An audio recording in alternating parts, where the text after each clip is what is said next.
Shalom, saudara-saudara yang kekasih, bersama saya, Pendeta Ram Kenny. Kita akan mempelajari bagaimana memahami prinsip perhitungan waktu nubuatan dalam buku Wahyu dan juga dalam buku Daniel.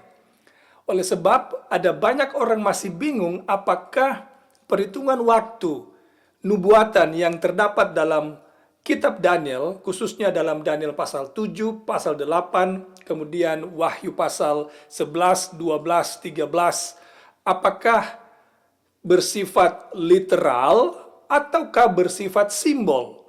Nah, dalam video ini kita akan mencoba mempelajari bagaimana memahami semua perhitungan-perhitungan waktu ini. Semoga prinsip-prinsip Alkitab yang akan kita pelajari kali ini akan menolong saudara memahami bagaimana menghitung perhitungan waktu nubuatan yang diajarkan oleh Alkitab. Saya menjamin saudara, apa yang akan kita gunakan semua menggunakan prinsip dari Alkitab, bukan dari tempat yang lain. Nah, perhitungan-perhitungan waktu yang saya maksud adalah 1260 hari yang kita temukan di Wahyu pasal 12 ayat 6. Kemudian perhitungan 1 masa, 2 masa, setengah masa, dengan total 3,5 masa, yang kita temukan di Wahyu pasal 12 ayat 14, juga di Daniel pasal 7 ayat 25. Dan perhitungan 42 bulan di Wahyu pasal 13 ayat 5. Apakah semua ini simbol ataukah literal? Nah, saya dapat menyatakan kepada saudara bahwa semua perhitungan-perhitungan waktu ini bukanlah bersifat literal, tetapi bersifat simbol. Mari kita buktikan. Nah, sebelum kita mulai, ada informasi dasar yang harus kita mengerti, yang juga prinsipnya kita temukan dalam Alkitab. Prinsip dasar yang pertama adalah Alkitab menerangkan 1 bulan sama dengan 30 hari. Di mana itu terdapat?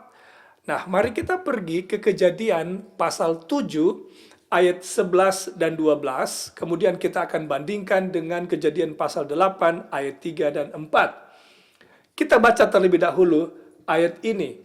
Kejadian pasal 7 ayat 11 dan 12 berbunyi begini. Pada waktu umur Nuh 600 tahun, pada bulan yang kedua, pada hari yang ke-17 bulan itu, pada hari itulah terbelah segala mata air samudera raya yang dahsyat, dan terbukalah tingkap-tingkap di langit, dan turunlah hujan lebat meliputi bumi 40 hari 40 malam.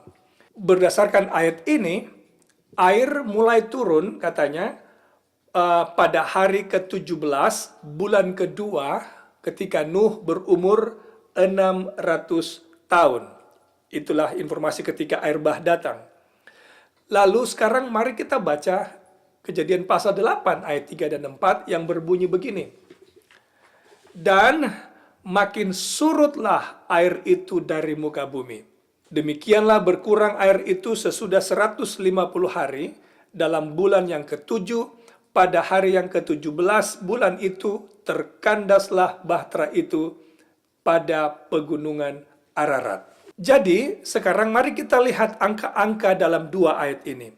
Disebutkan di sana air bah datang pada hari ke-17 bulan kedua umur Nuh 600 tahun. Di Kejadian 8 ayat 3 dan 4 di sana kita temukan air mulai surut pada bulan yang ke-7. Hari yang ke-17, umur Nuh juga 600 tahun. Mari kita buat sedikit matematika di sini. Berapa bulan di antara bulan kedua dan bulan ke-7? Jawabannya sederhana, 5 bulan. Bukan 10 bulan, 5 bulan. Oke? Nah, sekarang informasi lain yang kita dapatkan, air menggenangi bumi selama 150 hari. Nah, kalau begitu, kalau kita bagi 150 hari ini, kita bagi ke dalam 5 bulan, atau bagi 5, kalau begitu ya, akan dapat angka berapa kita? Jadi 150 kita bagi 5, kita akan dapatkan angka 30. Kalau begitu, Alkitab menerangkan satu bulan adalah 30 hari. Itu contoh pertama. Adakah contoh lain di Alkitab yang menyatakan satu bulan 30 hari? Oh, ada. Di zaman orang Israel, saudara, mereka selalu menangisi sesuatu, apakah orang yang meninggal, ataukah ketika ia mau mencari istri, ia harus menangisi orang tua, baru bisa menikahi anak menikahi istri atau perempuan yang ia ingin nikahi. Mari kita pergi ke Ulangan pasal 21, kita akan baca ayatnya yang ke-13 yang berbunyi begini. Atau kita mulai baca ayat 12. Maka haruslah engkau membawa dia ke dalam rumahmu, perempuan itu harus mencukur rambutnya, memotong kukunya, menanggalkan pakaian yang dipakainya pada waktu ditawan, dan tinggal di rumahmu untuk menangisi ibu bapanya sebulan lamanya. Sesudah demikian, bolehlah engkau menghampiri dia dan menjadi suaminya sehingga ia menjadi istrimu. Jadi, di prinsip ini kita dapatkan mereka menangis 1 bulan. Tapi berapa lama 1 bulan ini dalam kebiasaan orang menangisi seseorang ini? Well, kita dapatkan informasi yang dapat menolong kita di bagian lain Alkitab, yaitu di buku yang sama, pasal 34, ayatnya yang ke-8. Jadi Ulangan 34, ayatnya yang ke-8 berbunyi begini. Orang Israel menangisi Musa di dataran Moab 30 hari lamanya. Di sini kita tahu kebiasaan orang Israel menangis selama 1 bulan. Lalu di Ulangan 34, 1 bulan ini kebiasaan mereka menangis adalah 30 hari. Jadi Alkitab menjelaskan 1 bulan sama dengan 30 hari. Nah, sekarang dasar atau informasi dasar yang kedua yang kita juga harus mengerti adalah menurut Alkitab 1 tahun terdiri dari 12 bulan. Adakah ayat yang mendukung? Oh, ada banyak. Saya berikan satu kepada saudara dalam Ester pasal 8 ayat 12. Dalam kalender Yahudi memang seperti yang kita punya sekarang, 1 tahun itu terdiri dari 12 bulan. Jadi kita tidak ada masalah di sini ya. Oke, sekarang mari kita kembali ke perhitungan waktu yang tadi. 42 bulan. Kita mulai dari sana dulu, dari 42 bulan. Nah, kalau dia 42 bulan, kita kali 30, karena 30 hari sama dalam 1 bulan, kita akan dapatkan angka 1260 hari. Itu kalau 42 bulan.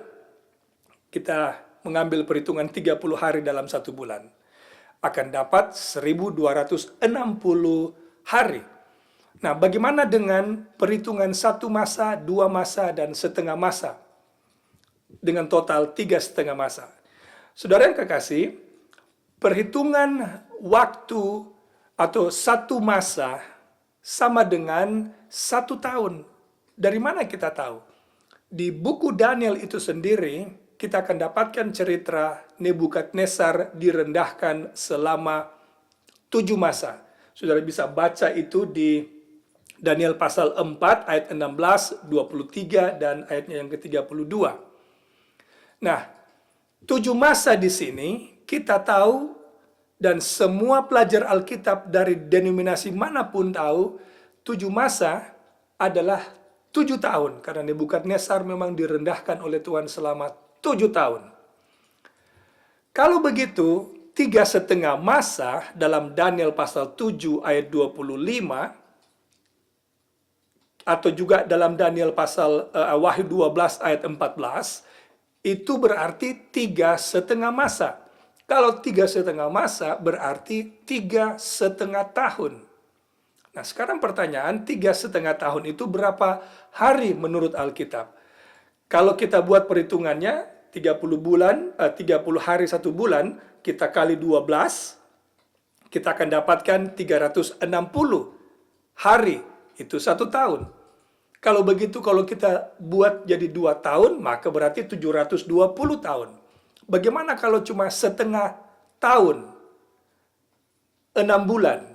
Kita berarti dapatkan 180 hari. Nah, kalau kita tambah semua ini, 360, 720, 180, kita tambah semuanya, kita akan dapatkan angka sama dengan 42 bulan, yaitu 1260 hari. Nah, angka ini juga, angka 1260 hari inilah yang juga muncul di Wahyu pasal 12 ayat 6, di mana perempuan harus melarikan diri di padang karena aniaya selama 1260 hari. Kalau begitu sekarang pertanyaannya adalah, apakah perhitungan hari di sini simbol ataukah literal? Jadi 1260 hari ini simbol sebenarnya atau literal? Saudara yang kekasih, sekali lagi saya akan berikan bukti kepada saudara bahwa ini simbol. Dan perhitungan waktu nubuatan menurut Alkitab adalah 1 hari sama dengan 1 tahun. Saya sudah berikan prinsipnya kepada saudara. Kalau saudara masih ingat ketika Tuhan mengutus 12 pengintai, lalu 10 memberikan laporan yang jelek, hanya 2 yang memberikan laporan yang baik. Tuhan katakan, karena pemberontakanmu, maka engkau akan berada di di penawanan selama 40 tahun, karena 1 hari sama dengan 1 tahun. Cerita tentang para pengintai ini saudara bisa dapatkan di Ulangan pasal 14 ayat 34. Kemudian prinsip 1 hari sama dengan 1 tahun ini juga kita bisa temukan itu di Yeskiel pasal 4 ayat 5 dan ayatnya yang ke-6.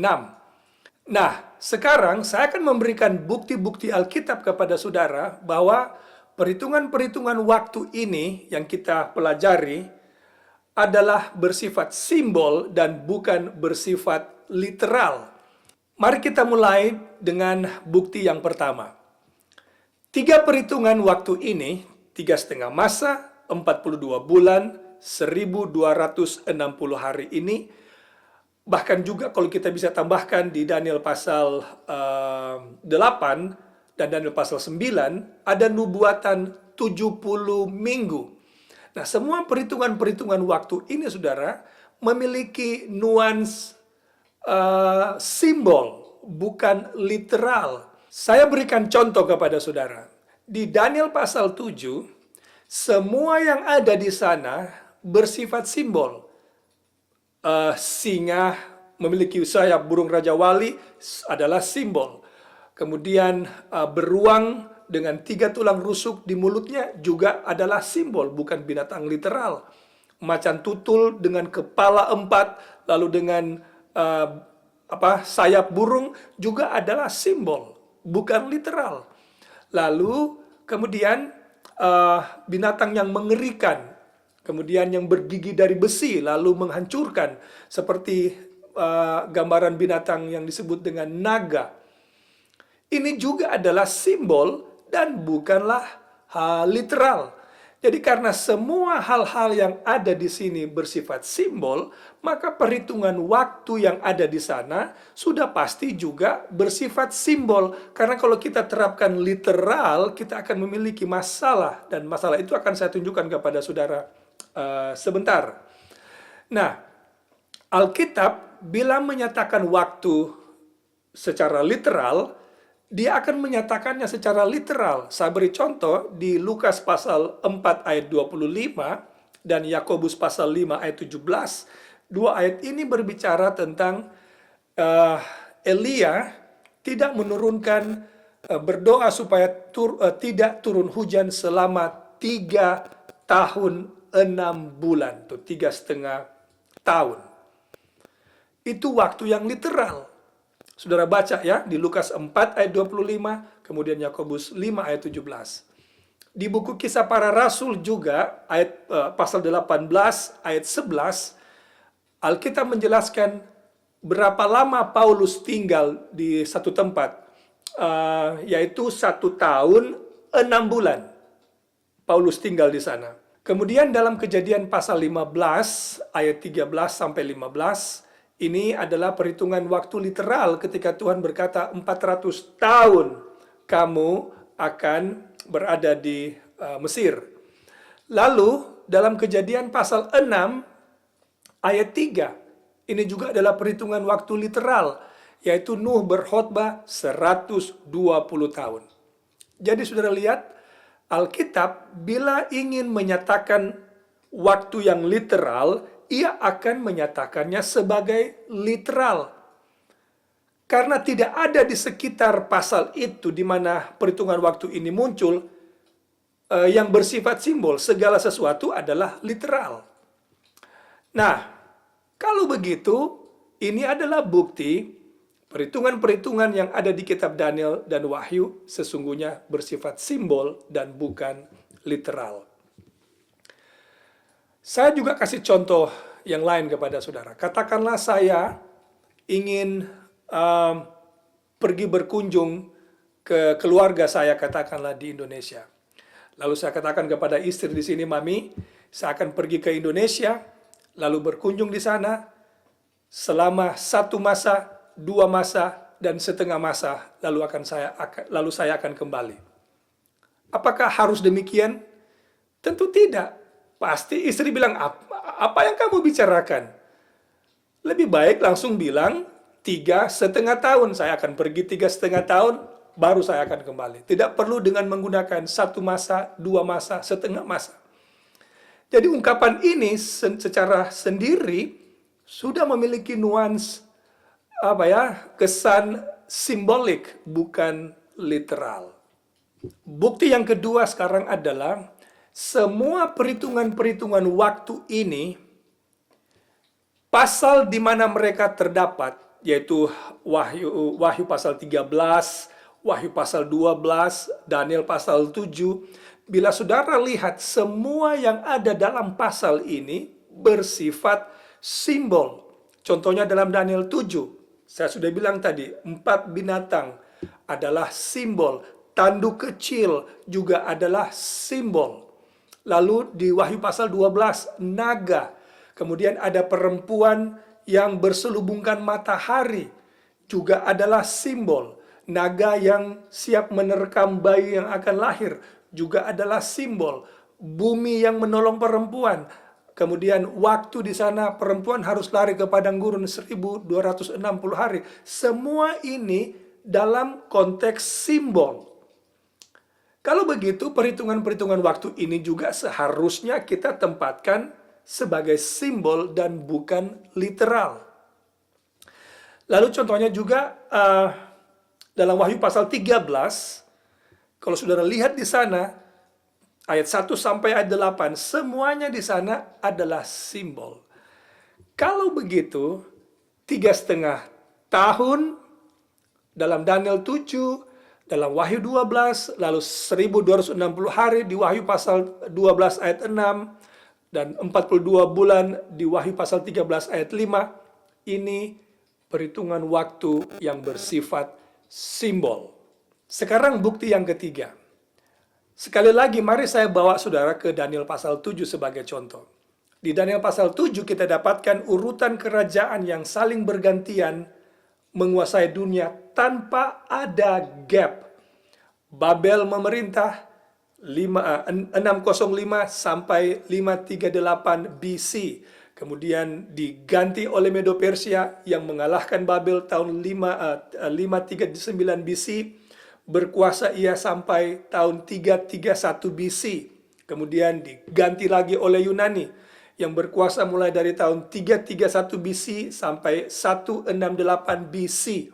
Kemudian Roma mengganti Yunani yang berkuasa mulai dari tahun 168 sampai 476 AD. Jadi 168 BC sampai 476 AD. Itu Roma. Lalu kita tahu Roma terpecah menjadi 10, Kemudian tanduk kecil muncul dan berkuasa menguasai dunia selama 1260 tahun.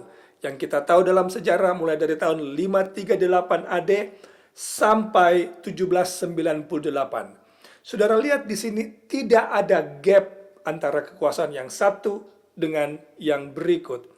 Lalu Daniel 7 ayat 25 mengatakan tanduk kecil ini akan berkuasa 1260 tahun, yaitu tahun 538 sampai tahun 1798. Tapi menurut Daniel pasal 25, tanduk kecil berkuasa selama 3,5 masa. 1 masa, 2 masa, setengah masa. Total 3,5 masa. Kalau kita katakan perhitungan waktu di kitab Daniel ini adalah literal, kalau begitu tanduk kecil hanya akan berkuasa selama 3,5 tahun literal. Berarti dia hanya akan berkuasa mulai dari tahun 538, kita tambah 3,5 tahun, hanya mungkin berkisar di 541 atau 542.